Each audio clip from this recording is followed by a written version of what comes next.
Picture this: Europe in the early 1900s. It looked peaceful on the surface, grand cities, glittering royal families, booming industry. But beneath the shine, the continent was a ticking time bomb. By 1914, rival nations were armed to the teeth. Alliances were like spiderwebs, so tight that if one strand snapped, the whole web would shake. On one side, you had the Triple Alliance: Germany, Austria-Hungary, and Italy. On the other, the Triple Entente: France, Russia, and Britain. Each side watched the other with suspicion, ready for the smallest spark to light the fire. Nationalism was raging, too. In the Balkans, smaller ethnic groups wanted freedom from empires that had ruled them for centuries.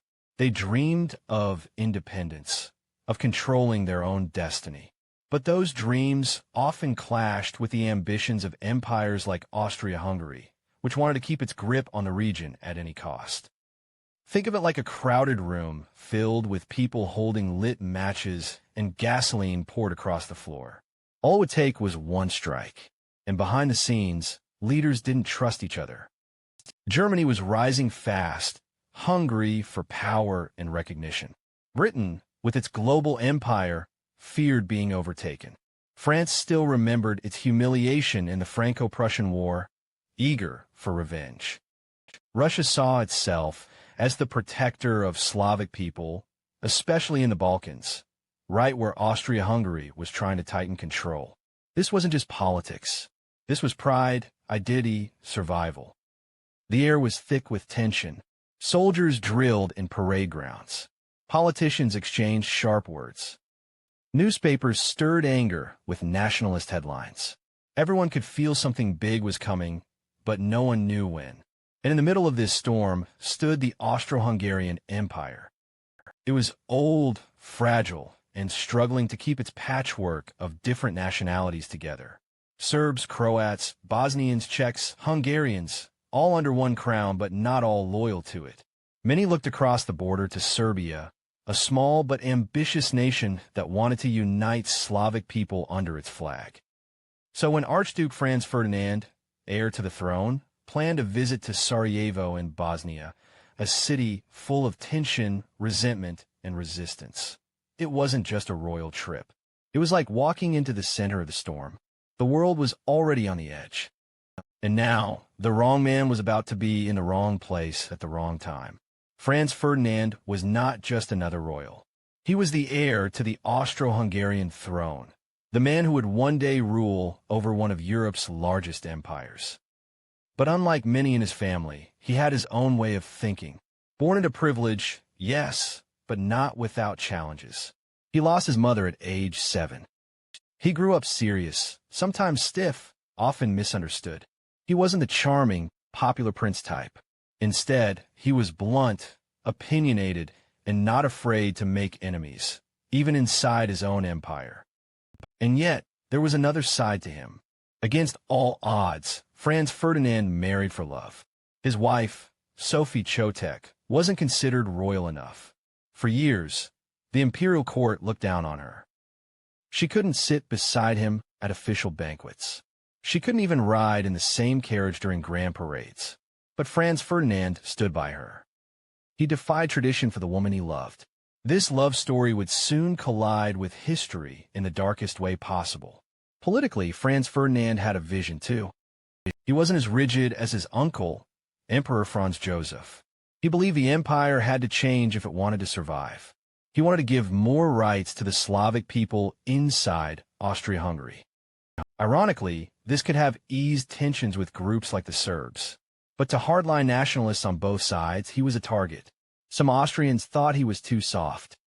Some Serbs thought he was still the symbol of oppression. That made him both a reformer and a threat. Now imagine this. In June 1914, Franz Ferdinand decided to visit Sarajevo, the capital of Bosnia. Bosnia had been taken over by Austria-Hungary, but its people had deep cultural and national ties to Serbia. Many saw Austria as an occupier. To visit on June 28th, a sacred day for Serbs, the anniversary of the Battle of Kosovo, was a bold, almost provocative move. To him, it was just politics. To the locals, it felt like a message. "We rule here now."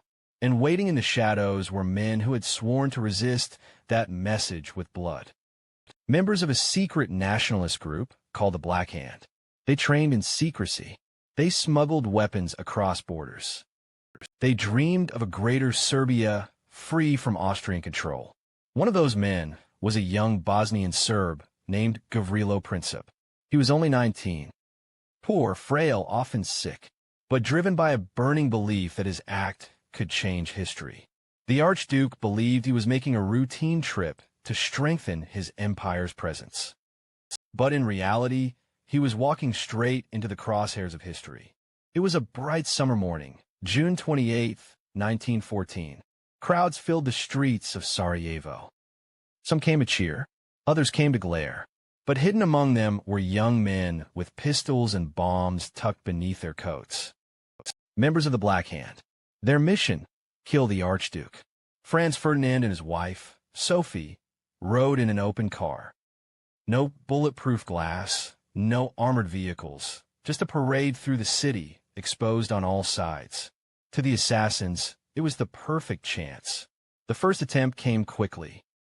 A conspirator hurled a bomb at the Archduke's car. At the last second, Franz Ferdinand spotted it and raised his arm to shield Sophie. The bomb bounced off the folded roof and exploded under the next car.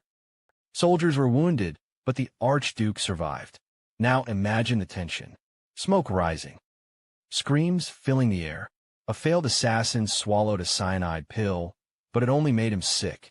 He jumped into the river to escape, but the water was barely knee-deep. He was dragged out by police. The assassination attempt had failed, or so it seemed. Most people would have canceled the visit right there. But Franz Ferdinand refused. He wanted to continue. Some say it was stubborn pride. Others believe he didn't want to look weak in front of the people. So the motorcade pressed on. Hours later, fate delivered its cruel twist. The Archduke decided to visit the wounded from the morning attack. But the driver took a wrong turn. As the car slowed to back up, it rolled right in front of a small cafe. And standing outside that cafe was Gavrilo Princip. He hadn't been part of the earlier attack. He wasn't chasing the Archduke. He was simply there, frustrated that the plan had gone wrong, when suddenly, unbelievably, the target appeared just a few feet away. Princip didn't hesitate. He stepped forward, pulled his pistol, and fired 2 shots. The first bullet struck Sophie.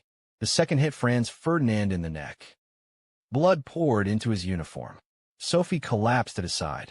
Witnesses said Franz Ferdinand's last words were to her, "Sophie, Sophie, don't die, stay alive for our children." But within minutes, both were gone. The crowd was in shock. Soldiers froze. No one could believe what had just happened. One teenage boy, with one gun, had killed the heir to the empire, and in doing so, had lit the fuse of a global war. The assassination was over, but the real explosion was just beginning. The shots in Sarajevo echoed far beyond Bosnia. Within hours, the news raced across Europe. Within weeks, those bullets would pull nations into the deadliest conflict the world had ever seen. But how did the death of one man, an Archduke few outside Austria-Hungary cared deeply about, cause a world war? The answer lies in the web of alliances and the pride of powerful nations. Austria-Hungary was furious. To them, the assassination wasn't just murder. It was an attack by Serbia itself, the country suspected of backing the Black Hand. Austrian leaders wanted revenge. They wanted to crush Serbia once and for all. But Austria-Hungary was weak on its own, so they turned to their powerful ally, Germany. The Kaiser, Wilhelm II, offered what became known as the blank check. Germany promised to support Austria no matter what, even if it meant war with other nations. That promise gave Austria the confidence to act. On July 23rd, Austria delivered an ultimatum to Serbia, a list of harsh demands designed to be nearly impossible to accept. Serbia agreed to most, but not all. That wasn't enough. On July 28, 1914, Austria declared war on Serbia. The dominoes began to fall. Russia, seeing itself as the protector of Slavic nations, rushed to defend Serbia. Germany responded by declaring war on Russia. France, tied by alliance to Russia, was pulled in next. And when Germany invaded Belgium to get to France, Britain entered the fight to defend Belgian neutrality. In just days, what began as a local crisis had spiraled into a continental war. The web of alliances had turned 2 gunshots in Sarajevo into a chain reaction no one could stop. But it wasn't just alliances. Pride, fear, and old grudges fueled the fire. France wanted payback for its defeat in 1871. Germany wanted recognition as Europe's strongest power. Russia wanted to prove itself as the guardian of Slavs. Britain wanted to protect its empire from a rising rival. Each nation believed it had no choice but to fight. Each believed victory would be quick. No one imagined the horror that was coming.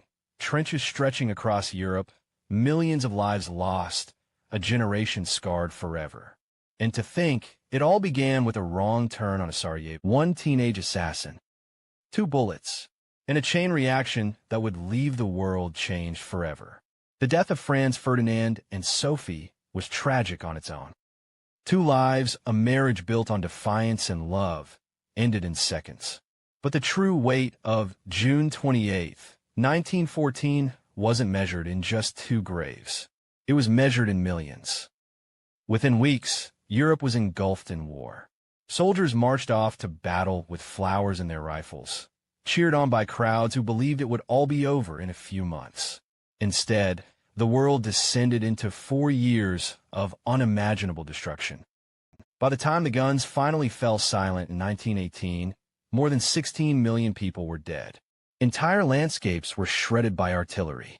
Families across Europe and beyond mourned sons, fathers, and brothers who never came home. An entire generation was marked as the lost generation. And yet, when people look back, they often traced it all to Sarajevo, to a single summer morning, to the sound of 2 gunshots. Historians have debated ever since. Was the war inevitable, or could it have been avoided? Was Europe always destined for conflict, or did one assassin truly change the course of history? Here's what we know. The assassination exposed just how fragile peace really was. The alliances, the rivalries, the national pride, all of it was waiting for a trigger. Gavrilo Princip provided that trigger. But here's the haunting thought. What if Franz Ferdinand had lived? Many believe he could have steered Austria-Hungary toward reforms that eased tensions with Slavic groups. Perhaps he might have delayed or even prevented the empire's collapse. Perhaps millions of lives could have been spared. We'll never know. What we do know is that June 28th left a scar the world still carries. Borders were redrawn. Empires collapsed. New nations rose. And just 2 decades later, unresolved bitterness from World War I would ignite World War II. All from that one day in Sarajevo. So when we hear the phrase, the assassination that started World War I, it isn't just about a murder. It's about how fragile peace can be, how quickly pride and anger can push nations into chaos, and how even the smallest actions can ripple into history. It's a reminder that history doesn't just happen in textbooks. It happens in moments, in choices, in turning points that no one sees coming. And it all began with 2 bullets, 1 street, and 1 young man who believed he was changing the future, and did, in ways he could never have imagined.